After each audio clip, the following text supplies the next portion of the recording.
Time Warner Audiobooks presents Rich Dad, Poor Dad, written by Robert Kiyosaki with Sharon L. Lecter, CPA, and read by Stephen Hoy, featuring an introduction by Robert Kiyosaki.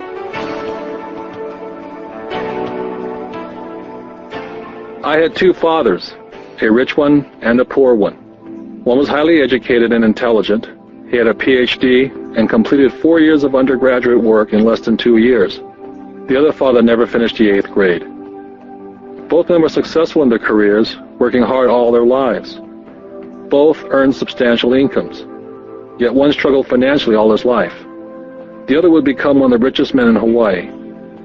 One died leaving tens of millions of dollars to his family, charities, and his church. The other left bills to be paid. Both men were strong, charismatic, and influential. Both men offered me advice, but they did not advise the same things. Both men believed strongly in education, but did not recommend the same course of study. If I had had only one dad, I would have had to accept or reject his advice. Having two dads advising me offered me the choice of contrasting points of view, one of a rich man and one of a poor man. Instead of simply accepting or rejecting one or the other, I found myself thinking more, comparing, and then choosing for myself. The problem was, the rich man was not rich yet, and the poor man not yet poor. Both were just starting out in their careers, and both were struggling with money and families.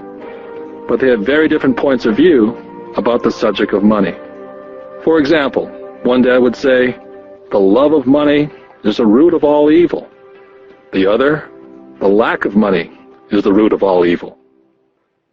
As a young boy, having two strong fathers, both influencing me, was difficult. I wanted to be a good son and listen, but the two fathers did not say the same things. The contrast in their points of view, particularly where money was concerned, was so extreme that I grew curious and intrigued. I began to start thinking for long periods of time about what each was saying. Much of my private time was spent reflecting, asking myself questions such as, "Why does he say that?" And then asking the same question of the other dad's statement. It would have been much easier to simply say, "Yeah, he's right, I agree with that," or to simply reject the point of view by saying, "The old man doesn't know what he's talking about." Instead, having two dads whom I love forced me to think and ultimately choose a way of thinking for myself. As a process, choosing to think for myself turned out to be much more valuable in the long run, rather than simply accepting or rejecting a single point of view. One of the reasons the rich get richer, the poor get poorer, and the middle class struggles in debt is because the subject of money is taught at home, not in school. Most of us learn about money from our parents. So what can a poor parent tell their child about money? They simply say, "Stay in school and study hard."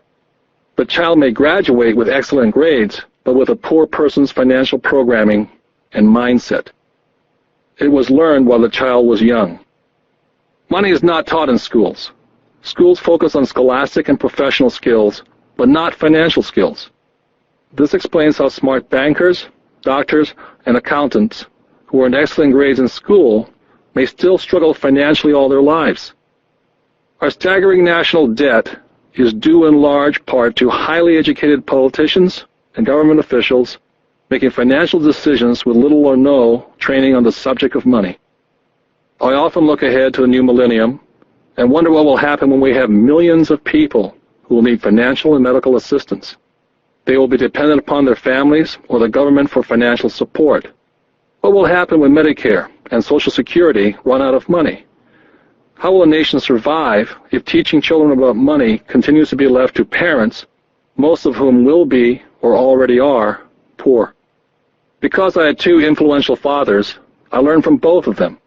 I had to think about each dad's advice, and in doing so, I gained valuable insight into the power and effect of one's thoughts on one's life. For example, one dad had a habit of saying, "I can't afford it." The other dad forbade those words to be used. He insisted I say, "How can I afford it?" One is a statement, and the other is a question. One lets you off the hook, and the other forces you to think. My soon-to-be-rich dad would explain that by automatically saying the words, "I can't afford it," your brain stops working. By asking the question, "How can I afford it?" your brain is put to work. He did not mean buy everything you wanted. He was fanatical about exercising your mind, the most powerful computer in the world. My brain gets stronger every day because I exercise it. The stronger it gets, the more money I can make. He believed that automatically saying, "I can't afford it," was a sign of mental laziness.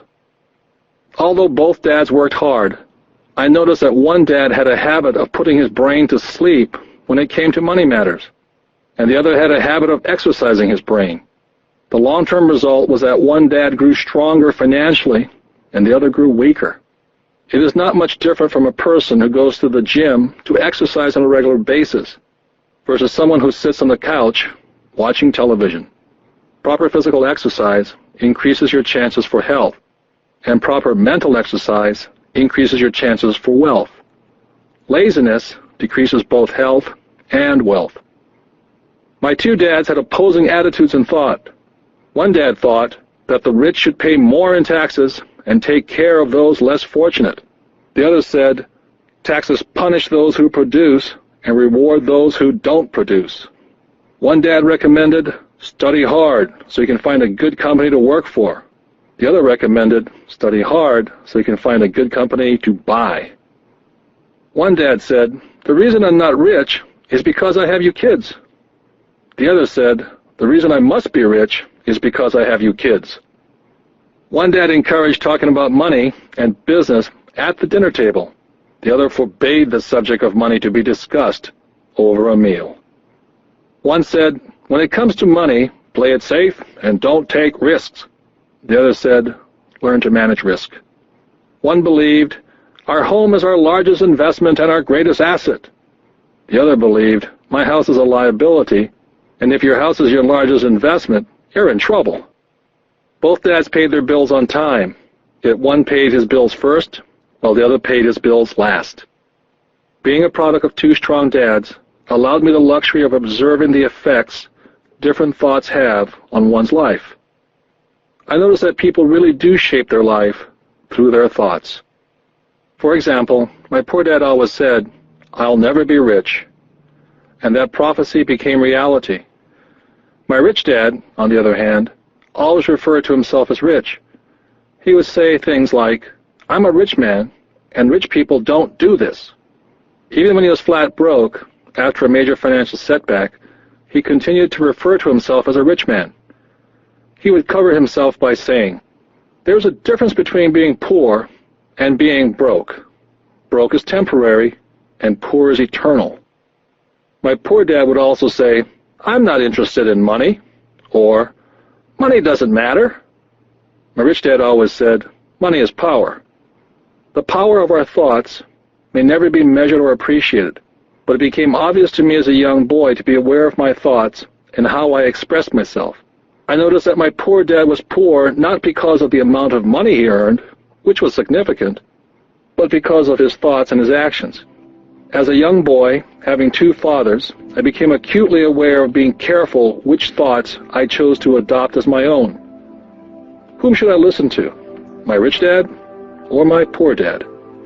Although both men had tremendous respect for education and learning, they disagreed in what they thought was important to learn. One wanted me to study hard, earn a degree, and get a good job to work for money. He wanted me to study to become a professional, an attorney, or an accountant, or to go to business school for my MBA. The other encouraged me to study to be rich, to understand how money works, and learn how to have it work for me. I don't work for money, were the words he would repeat over and over.